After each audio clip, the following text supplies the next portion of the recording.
time truth of polygamous relationship. Wow. Okay, the topic is hot and hot summer is coming, so I think you all are ready for having this hot topic. Ancient time, I want to say some things here which you need to understand. Marriage was not created before civilizations. So before civilizations, we did not had any problem regarding polygamy or monogamy because there was no marriages, there was no civilization, there was no societies. So marriage was not at all a issue. The dogs don't get married, but they get the offsprings. The animals, other animals does not get married, but they also do get offsprings and children. They to produce families, and all these things are there.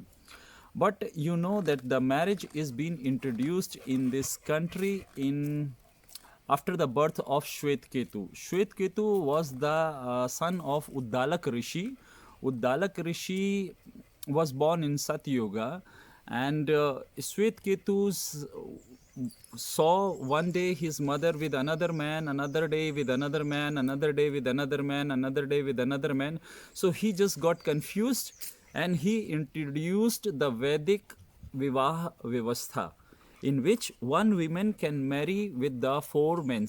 It was legal according to the him that maximum one woman can have four men in her life.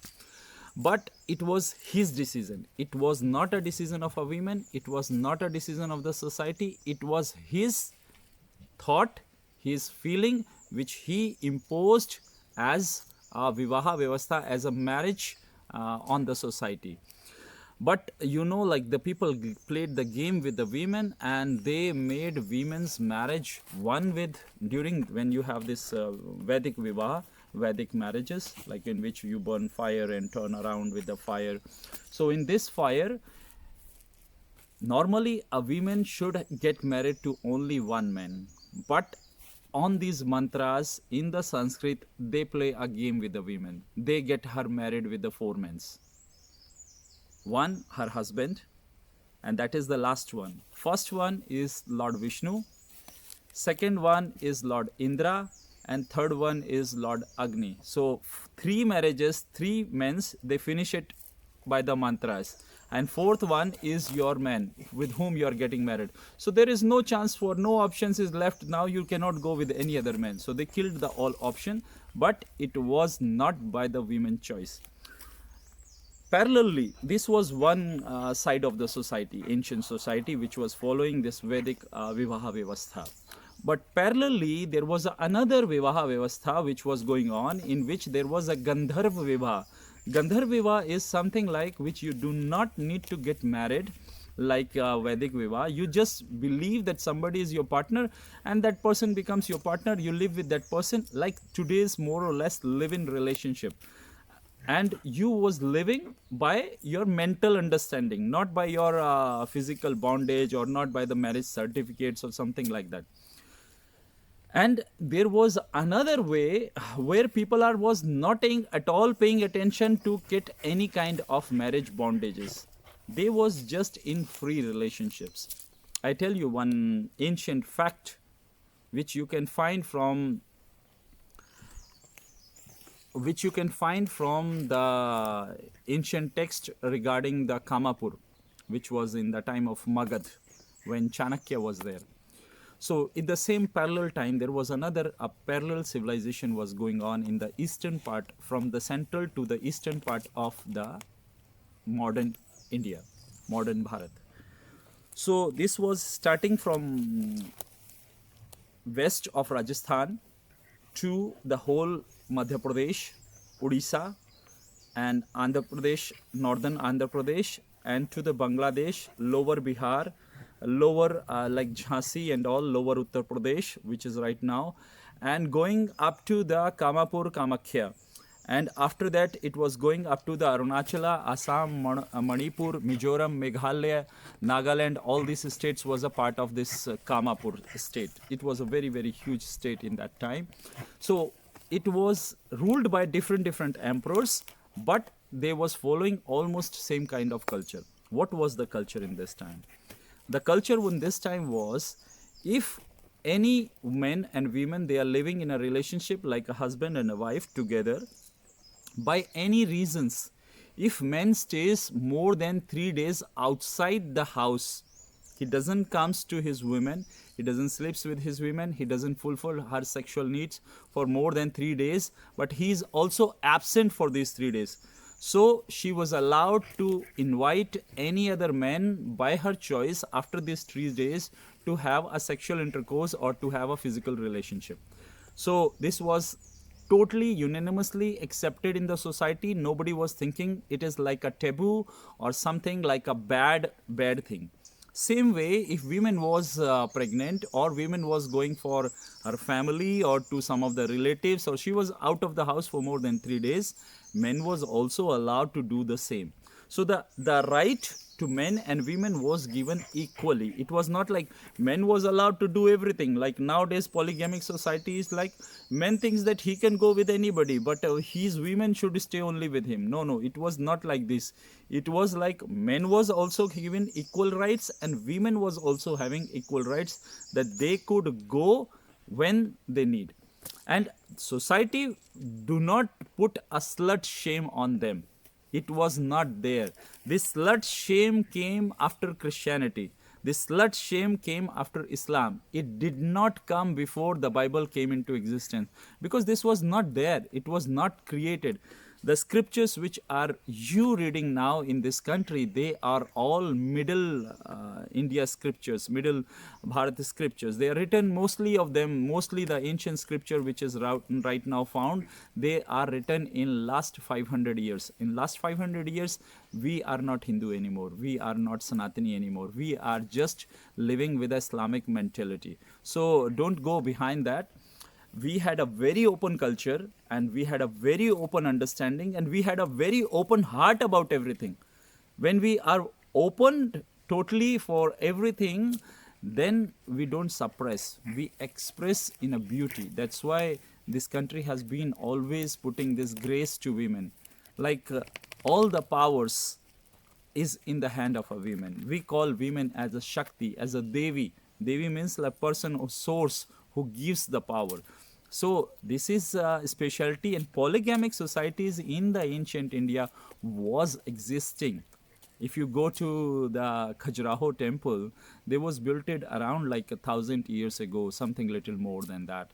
We have Kama Sutra, which was written around 2,000 years ago by Chanakya. Chanakya was one of the most learned scholar who wrote the book in every dimension of the life. Dharma, Artha, Kam and Moksha.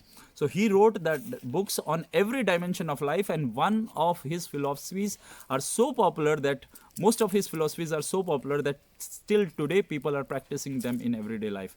So he wrote the Kama Sutra, like how to understand. Kama Sutra is not like the West understand Kama Sutra, only the sexual positions, or Kama Sutra to understand the art of intimacy, how this sexual energy is moving in the body, and how you can take a benefit of it to make your life bloom 360, not like one direction. So polygamic art is not new to us. It was before. You can go today also to Khajuraho, and you can see there are the positions of the pictures where one woman is having sex with many men, or one man is having sex with many women. And these pictures are minimum 1,000 years old.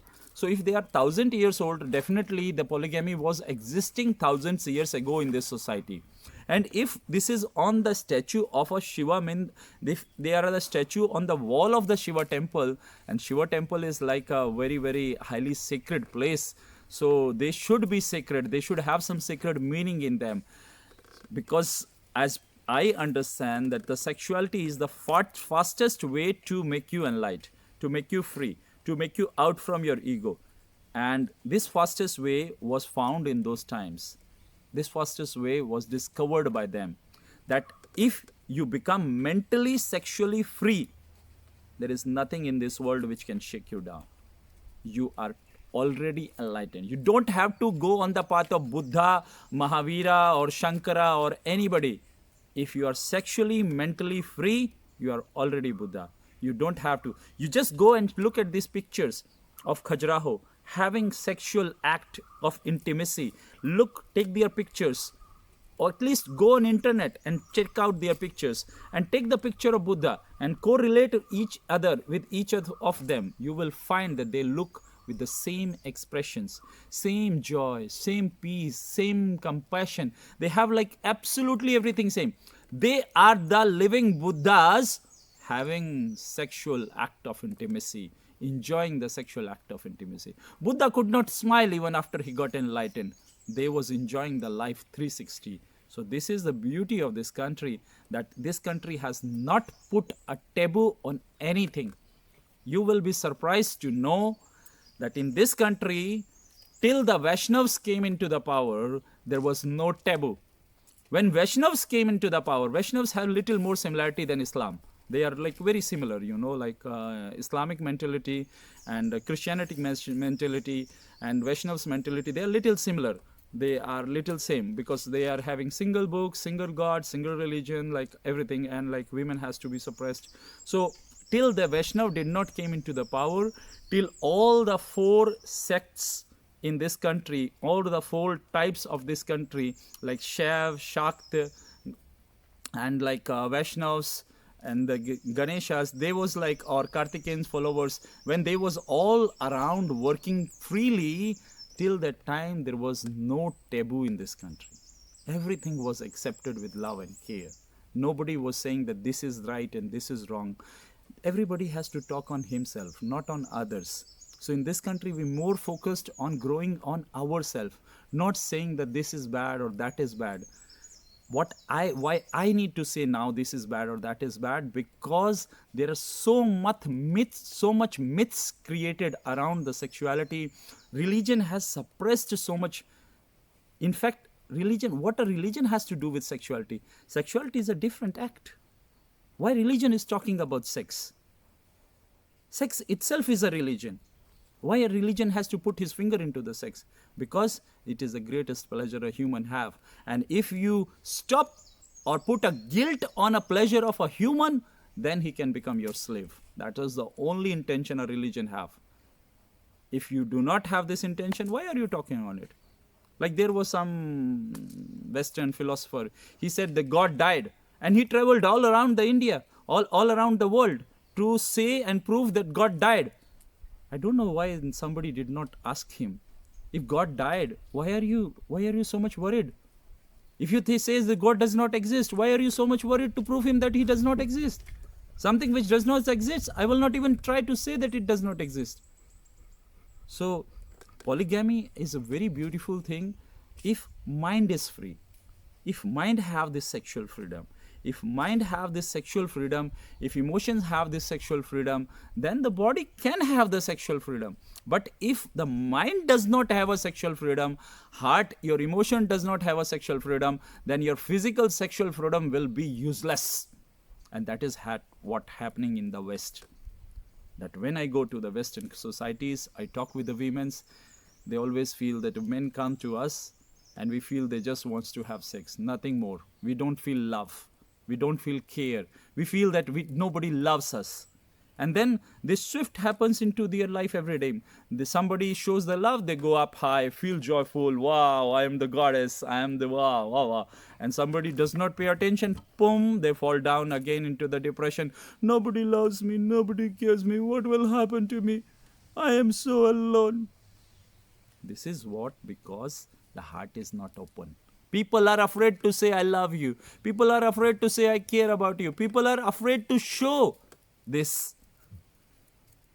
They're ready to have sex without condoms, but they're not ready to have sex with open heart. You wear condom or not, it's not important. You have to be open heart to have sex. If your heart is not open, your sex will be a bullshit. If your heart is not open, it will never become beautiful. It will never become divine. And if your heart is not open, your mind will never be open. So, there are blockages. There are blockages in our mind. There are blockages in our emotions. There are blockages in our body. These blockages can be removed only by talk and understanding. No practice can remove that. I am sorry. I have seen practitioners who have been practicing 60 years, 70 years. Nothing can remove.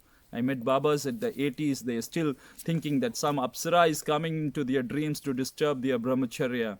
No, the Apsaras are not interested in you. Huh? They will go to some young boys. What they will do with the Babas of 80s or 90s? Huh? So, this is mental freedom is required. Emotional freedom is required. So, polygamy is one of the most serious act which some of the ancient master has discovered to use it as a sexual enlightenment journey, as a spiritual path. See, I say always, there is a path of yoga, there is a path of tantra, and there is a path of bhakti. But there is another path, and this is a path of sexuality. A person can become a Buddha without any practice other than only just by sex.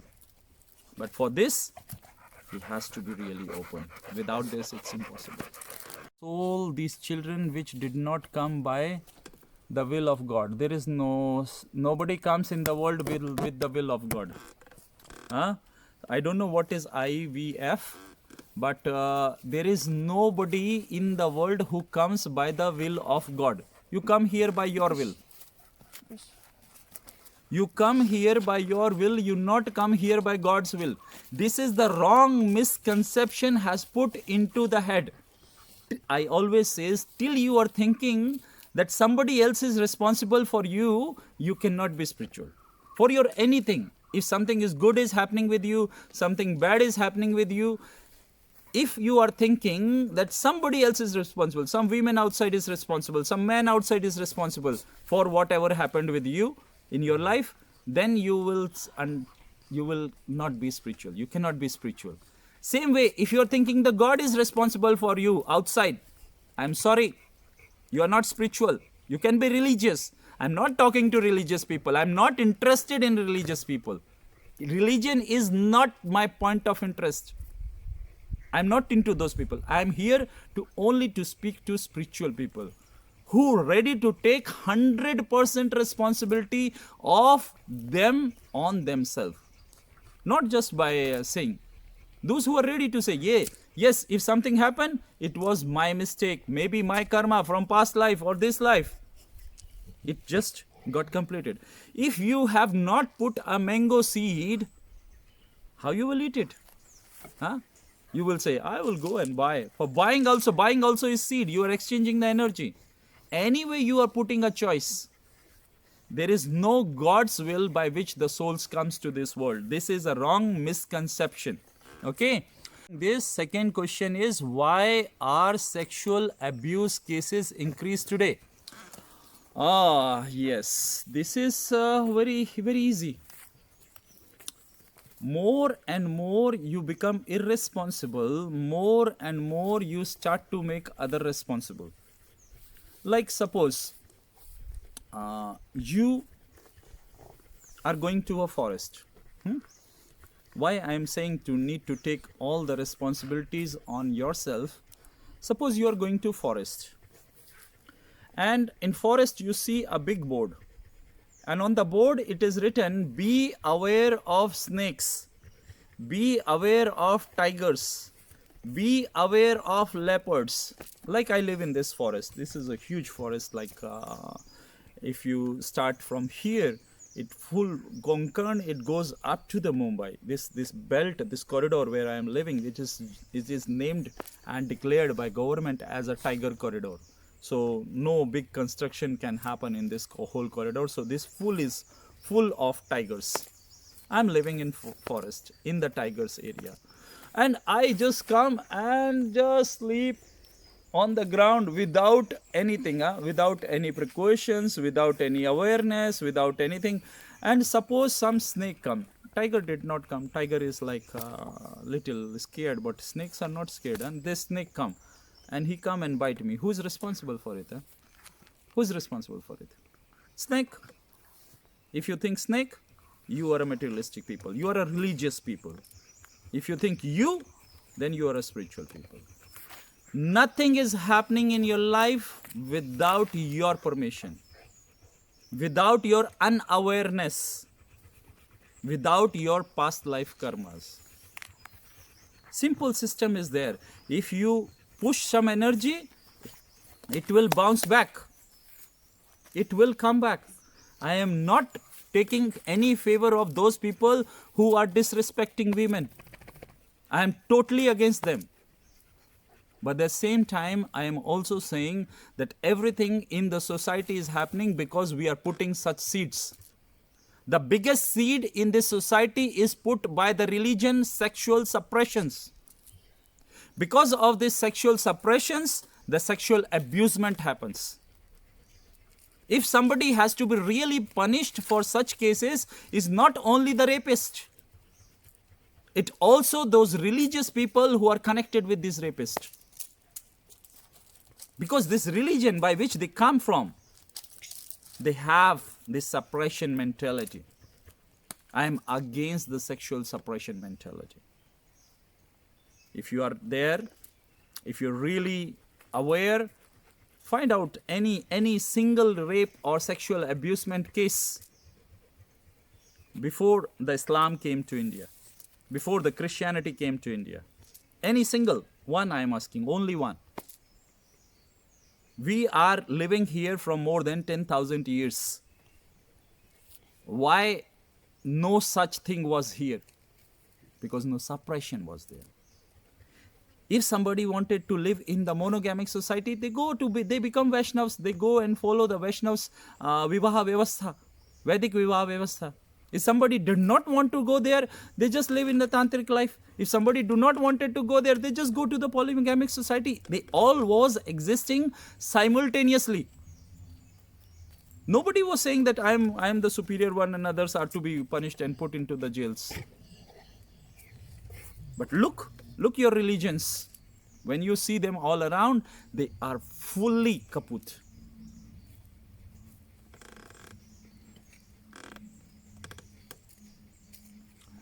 Bharat is asking that if polygamy existed, then why Ramayana Sita was questioned about the sensitivity of her satitva? Yes, very good question, Bharat. I am just now, if you are not hearing me, then what can I do? I am just now saying that there was simultaneous societies was existing. The Vivaha Vyavastha of Rama and Sita was in Vaishnava Vivaha Vyavastha. It was in Vedic Vivaha Vyavastha. In Vedic Vivaha Vyavastha, yes, it was important for that one man and one woman, they agreed to live with each other. And second thing is that what you read as a Sita was questioned for her satitva is not a part of the culture. Nobody could ask such question from a woman in that time. Most of your scriptures are being rewritten in the Aurangzeb time. Most of your scriptures are being rewritten. So this is, first you choose. If you choose that I go to army, okay, I become a soldier. And when you become a soldier, they put you on a border to fight. And then you say, no, I don't want to fight over there. What for you become a soldier? Huh? So when you choose to live in certain society, Rama was not living in a polygamic society. Huh? Sita was not living in a polygamic society. They was living in a monogamous societies with the Vedic Vivaha Vyavastha. Of course, there it can be questioned, but it was not questioned. I can debate on it that it was not questioned on Satitva of Sita. It was just been put, many things has been changed by Vaishnavas themselves and many things has been changed by Mughal emperors. Because Vaishnava also thinks little similar. If you will talk with some Vaishnav and you talk with some Islamic people, they almost think similar. So during the Islamic rule of this country, most of the things was changed either by Islamic rulers or by Vaishnavas themselves. Not even a single scripture is correctly available now. Not even a single. And I can show you these things. In Vedas, such things are written that if you will read, you will shock. That it cannot be. Like I read a Gita, Bhagavad Gita. When I read a Bhagavad Gita, I know that Krishna can say this and this Krishna cannot say. Because I have this experience. As one who does not have an experience, whatever is written for him, he thinks that this is all said by Krishna. Krishna did not alter even a single verse from his mouth. You know that. Bhagavad Gita was all written by the mind of Ved Vyasa. There was not a single alteration of any words from Arjuna's mouth or from Krishna's mouth. But that is another thing. We are not going today on that debate. Let's stay on the question that why we are having sexually abused cases because of unawareness. The one reason of the sexual abusement is unawareness from the both side. Those who are abusing, they are also unaware, and those who are getting abused, they are also unaware. Proper education, proper awareness has to be provided to the children. I said, what you teach on the name of sexual education, this is ovary, this is fallopian tubes, this is a gallbladder, this is a womb. That's all. What you teach? Oh, this is a penis, this is a testis, this nuptium. This is sexual education. Go to hell. This is not called sexual education. This is a biologically reproductive education. Learn what is sexual education. What is sex? First, let them understand this. Biological sexual reproductive education is not called sexual education. When this world will understand that how much important is sex, if you will deny the sex, you will not be happy. If you will suppress the sex, you will not be happy. If you will close your eyes from the sex, you will not be happy. 99% of problem on this world is because of sexual unsatisfaction. 99 I am saying, this war in Russia and Ukraine is happening because of sexual unsatisfaction. If Putin had a very good girlfriend and had a good orgasm, maybe he did not put a war on Ukraine. Or if Ukraine president have that opportunity, he would not have done that. I can say Putin and what his name? Zelensky. Both are sexually unsatisfied people. 100%. That's why they are fighting. Sexually satisfied people cannot have a war. So, need to understand this. Need to make yourself aware about it. And somebody has to talk on it. People are not ready to talk. If you will not talk, what will happen? You remain in the darkness. Okay? So, Riddhi, the main reason for all this, what is happening is unawareness. People need to come, talk, aware. You're going to a forest. Sometimes we have too much expectations from society. You are going in night outside. You are going in forest. You take care of animals. When you are going in night outside, you also need to take care. You need to feel that which place is safe for you, which place is not safe for you. You cannot rely on a police. You cannot rely. It's not the rape happening only in the India. The rape rate is more in America as compared to India, which has absolutely freedom for everything. Check the statistics data. Whatever the social media is showing you, you are believing that this is the truth. I've been to Western countries. I know how much they are also suffering from the same problems. So I will say that whenever you are going outside, if you are a woman, try to be little more sensitive about your surroundings. If your surrounding is safe, if people are around you safe, enjoy your safety.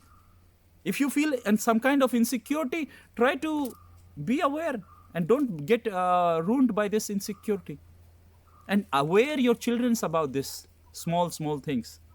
If your children are aware, they can really be happy. Okay? Nothing wrong in being aggressive. Many women get angry on me also. I don't mind it because I understand that their aggression is normal. Anybody whom you will suppress, and when they will get a chance to come and stand in the society and get the power, they will repel.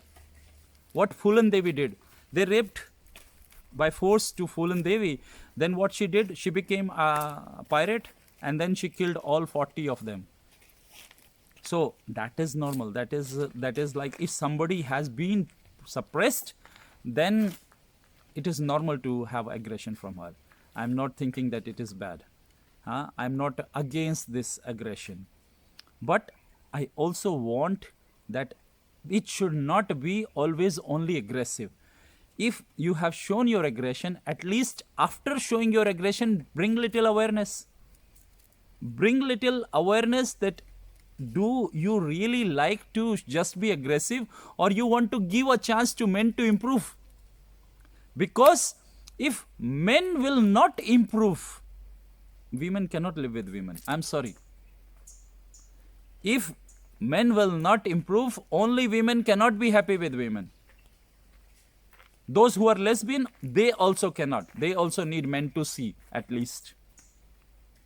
Without being a physical man around, they will become totally unhappy people. So, first thing is, if the aggression is coming, it is absolutely normal. No need to worry about this aggression. And men also should be having little big heart. If women is sometimes getting angry, it's normal. Don't too much try to worry about it. It is normally, it is coming from her, because she has been suppressed in Western world. In Eastern world, in last 500 years only. Okay, in Western world, in last 2000 years. That's why the Western women are more aggressive as compared to Indian women. Western women are more aggressive because they was being suppressed for 2000 years. Here, no, only 500 years. And 500 years also was not a suppression. The suppression started right last 100 years. Last 100 years in this country was really a suppression. But before that, no, I will not agree with it. I can debate on it that in this country there was no suppression of women before 100 years. Some rules became rituals, and that's where the mistake happened. I am saying again and again, the religion is not needed for humanity to survive. Religion is needed to control the humanity, and that is why all nations are putting force on religions. Every religion is just a tool to control the humanity. They are not for giving a support for religion. Religion is not giving a support for humanity to survive. So, suppressed women, what she should do? If she is suppressed, she's shown her aggression, she should try to aware the men, not with aggression, but just with talk, just with sharing, just with telling the things more how she feel. Now many women are saying that this man touched me without my permission. Where you was? If somebody is mentally retarded and he kills somebody, the court also cannot punish him. You know that? In any country, if somebody is mentally retarded, if somebody is mentally not okay person, and he go and kill somebody, even the court of that country cannot punish him for death sentence or something like that. Nowhere in the world. So look into the different side of this. I was talking on the women's side, now I'm talking to the men's side. See, women are complaining nowadays, a lot of women are complaining on social media that this man touched me in the night like this. Why you went to his house, If you cannot see even this much, that this man can use you or this man will not use you, I am sorry. If I am going to forest, I need to take care of myself. Go to Himalaya without taking cold clothing and all, and say, oh, why there is snow, I am feeling cold, I will die. You will die because you did not take care of it. If you are under 18, I agree. It should be totally banned. It should have been punished to the death sentence. Cut his head and throw into the street. I am not against. Do it. But if someone is above 18, it is a failure of society. It is a failure of society that we could not make women aware till today that they could say men no when they don't want. Stop them. And no does not mean, see, understand one thing. In the society, the man has been brought up by different meanings. And you have been brought up by different meanings. They grow up women and saying that women should not say to no to men. But with the men, they say different. They say when women is saying no, it means yes. This is a wrong understanding. It's bullshit of the society. When you are saying no to somebody, you should show it by your physical actions. You cannot touch anybody on the street without a permission. How somebody can rape you even without permission? Last night he raped me, or he sexually intercoursed with me without my permission. How can it is even possible? where your brain was. It's so easy to throw the responsibility on others. Huh? It's so easy to become irresponsible. I'm not talking against or in favor of anybody. I'm just saying, like, I give you to eat meat and you eat meat, and then say, last night you gave me meat and that's why I eat. Why? You were stupid. Where was your brain? Why you was not aware? Oh, his charisma was so nice. He was so charming. He was so handsome. Then whose mistake it was? His or yours? I could not resist. Then whose mistake it is? So it is, don't need to see one side. Both side problem is there. Men is also not correct everywhere. Women is also not correct everywhere. Need to bring open heart conversation between men and women, and we need to aware our children's. We are living in hell, it is really hell. Men are scared of women nowadays. They are scared of giving even compliments to women because nobody knows that which next women will put a case on them of sexual abusement. That much fear is there, and that's why the masculine man is disappearing from your society. You are creating just a feminine men's, like chocolatey guys with whom you don't like sex after 3 days. You like a bull for sex, but bull is disappearing because you are killing the bull. You are bull hunters. So what will happen? After some time, there will be no men in the society. There will be women in the men body, and there will be women in the women body. That's all.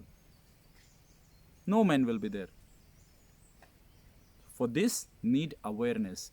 We need to be very serious and go this into education system. How we can teach our generations, new generations, youngsters from the 15, from the 14, to deal sexualities, to deal the sexual suppressions, to deal the sexual abusements. Because this is also a big issue. If you properly educate the children for sexual abusement, they will never be sexually abused. I can guarantee you. They can never be sexually abused. Like I was doing sexual healings and sexual sessions all my life. So when women came to me first time and like she said me like I was having sex all my life just because I did not wanted to lose men. And when I heard this, I was in shock for 3 days. She was having sex with the men only because she did not wanted to lose him. Like be friend, like anybody. That much attention is also not there. Whom we are trying to make happy, huh? I met many women in my life who say that never somebody said me that I am beautiful. Already 33, 34 years. Which women we are talking about? Whom we want to educate? What is happening to this society? Where we are taking this? Steel boxes does not give flowers. Flowers grow in the wild pots. So you have to have insecurity in the society. This is a good thing. But the insecurity should be with awareness. I'm living in forest. I'm living with full awareness. Leopards are here, tigers are here, snakes are here. Many different animals are there, wild animals. But no problem. Because awareness is there. Because hatred is not there towards them. Okay. So Riddhi, awareness is required. So what is the best age? 7 years.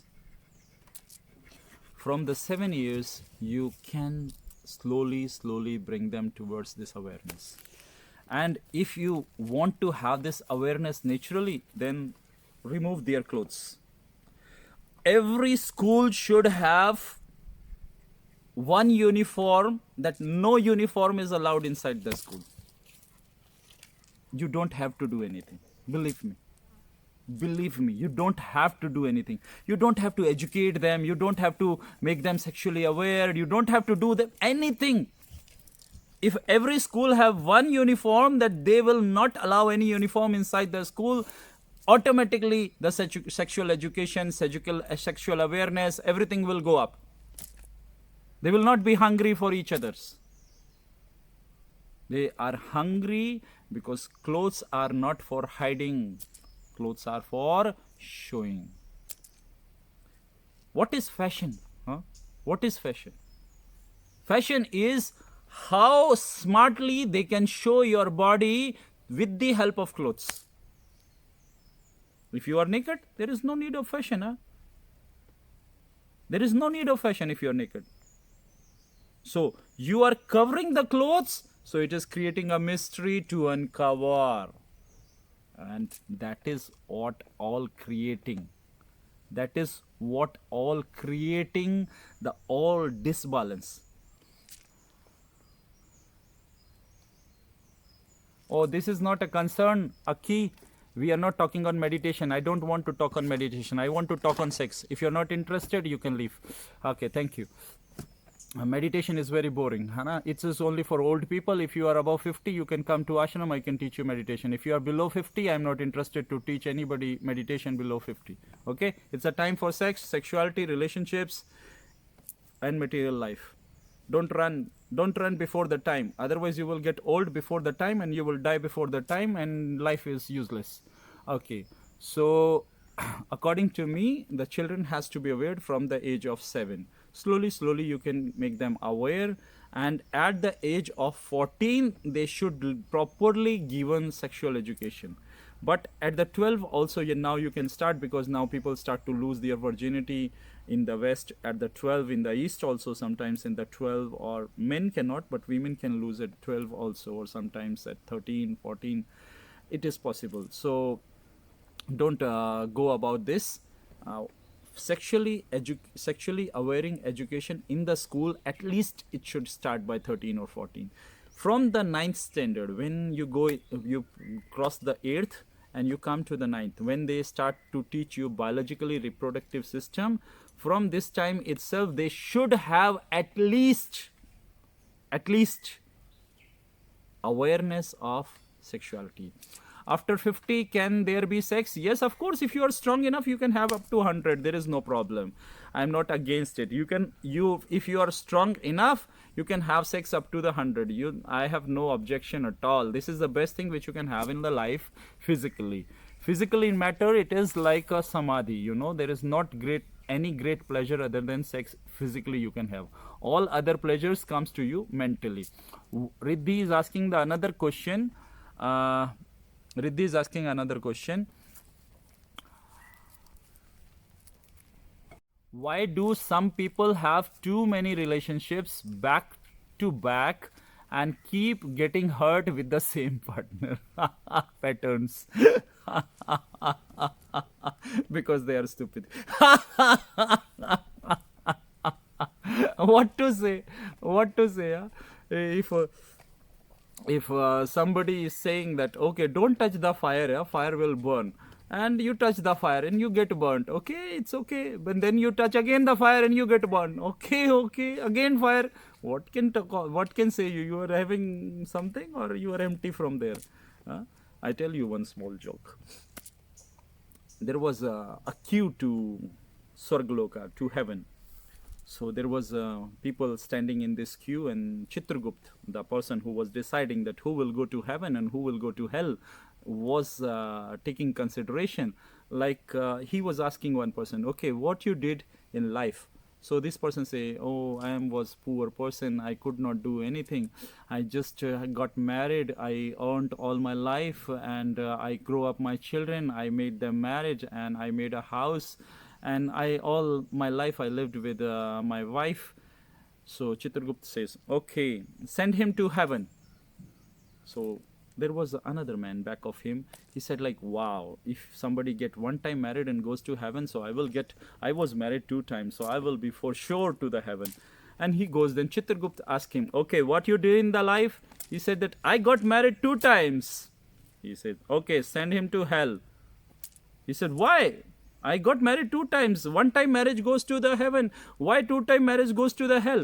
It means you are stupid. You are repeating the same mistakes. There is no place for stupids in the heaven. Understand? If you are getting hurt by same kind of patterns again and again in life, it means you are not fit for heaven. So, if you are not fit for heaven, then what will happen? Hell will be your life. Your life is a hell, and that is what happening with such people. You have to give a break. I always says, between relationships, at least 3 months break should be there. They should not be overlapped on each other. You won't be able to think. You are living with your man, and from 10 days he did not have sex with you. Maybe 10 days is sometimes too much, too less. For sometimes people do not have sex in relationship for 2 months or 1 year. I know some people who have yearly sex, only one time. So, and suddenly some man appeared into your life, charming, handsome, beautiful, maybe black or white, whatever. And you had a magical sex with him. You think like, my boyfriend is a stupid. 1 year he did not have sex with me, and this man is so magical. Wow, it was so wonderful. And then what happens? You start to go with him, date with him, and start to have relationship with him. And you say one day to your ex-boyfriend that you are already my ex. I already find now, and now I need to go. Sorry. Then after some time it will become boring, and then you will jump to another and another and another and another. Nothing will change in your life. Whenever you will break in the same system. So need to understand that in between two relationships, at least 3 months gap should be there, so you can at least understand that what things you want to improve in your next relationships than to the last relationships. So you can analyze the last relationship. I always say, when you are alone, it is the best time to grow up. Whenever you are alone, it is the best time to grow up. If you can grow up in this time, then next relationship will be a higher level experience. And when you will grow up after the next relationship, you will be more in higher level. And like this, you can uplift. And by relationship, by sex also, you can be enlightened. No need to meditate. No need to sit and close your eyes. And don't worry about your breathings. No need to worry about that. Just worry about your stamina, good health, and awareness. If you are with the awareness, you can be enlightened anywhere. Okay, somebody else is asking, Rayanova. So, is there more to maintain sexual satisfaction other than regular intercourse? Of course, sexual satisfaction is not a regular intercourse. Regular intercourse can be sexual satisfaction, and sexual satisfaction can be regular intercourse, but every time they are not the same. Sexual satisfaction means like after which you feel like fulfilled, like complete. There is nothing left. Like end. Sexual satisfaction means when you're filled, there is nothing empty.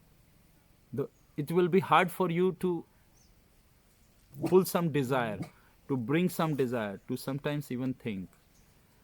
For men, it will be little hard to understand because men have not so strong orgasms like women have. But women, when have very strong orgasms, for certain minutes, they cannot even think. They cannot even think anything. It's hard for them to hold down the thoughts. So, your sexual satisfaction can be your regular intercourse and cannot be. Only the thing is, if you and your partner are ready to give time and work on it, then your regular intercourse can bring sexual satisfaction to you. But if you are not giving time to it, if you're not investing your time over there, then there is no use of it. Okay, then this another guy with the Sadhguru picture. No, it's like Sadhguru picture or what picture? Okay, it's like, looks like Aki is asking, what is your view about masturbation? It's normal phenomena when you don't have dare, when you are not brave enough to get acquainted with a woman, so you masturbate. It is an easy way, but it is a lazy way. And if you masturbate a lot, only one thing can happen, that you will start to get fear from women, because it's so easy, you just jerk and no need to do anything, like no need to work on yourself, no need to have daring to talk to women, no need to do another things. Masturbation is not at all bad, only it can sometimes stop you from having approach to women in real life. That's all only the disadvantage is possible. Otherwise, physically, if you are eating good food, if you are doing good exercises, I am not against it. It is a natural human phenomena. There is nothing wrong in it. If you are not doing 10 times in a day, that is a different thing. Thank you. That's all for today. Thank